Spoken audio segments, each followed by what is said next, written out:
Bella Belen, aangasan si Bernadette Pons. Belen versus Pons magkakaalamanan. Power spikes at depensa halos magka-level daw.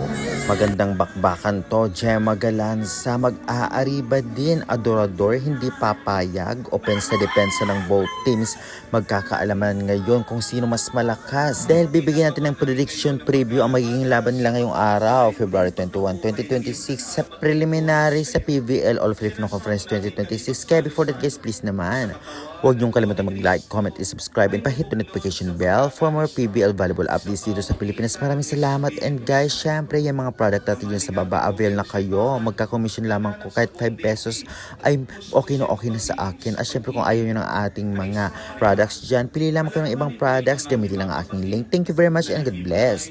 Well, talagang magaganap ngayong araw ang laban ng Creamline versus Capital One 4 p.m. sa PhilOil Center. At syempre mapapanood ito sa Pilipinas Live Signal application at PBL.ph Live at meron din sa cable sa One Sports Plus. Well, magandang labanan to, lalong-lalo pa syempre mas lumakas ngayon ang Capital One kung saan hindi dapat magpakampante ang Creamline kahit kompleto sila at may nagbalik sa kanila. Ganun pa man, alam naman natin threat dito sa Creamline si Bella Belen na talaga namang grabe ang performance, consistent na umaabot pa ng 20 plus points every game. Kaya naman dapat pigilan si Bella Belen kung gustong manalo ng Creamline.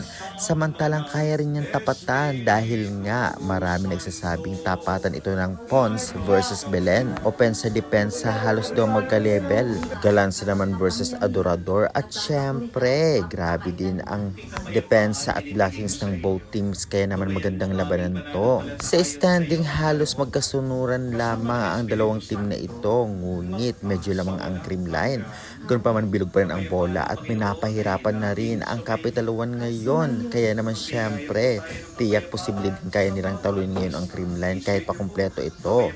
Kaya guys, excited na ba kayo sa labanang ito? Sa tingin ninyo, ibaba din ba si Alyssa Valdez sa laban na ito? Aabangan natin yan at syempre pa-subscribe na lang for more valuable updates. Thank you very much and God bless!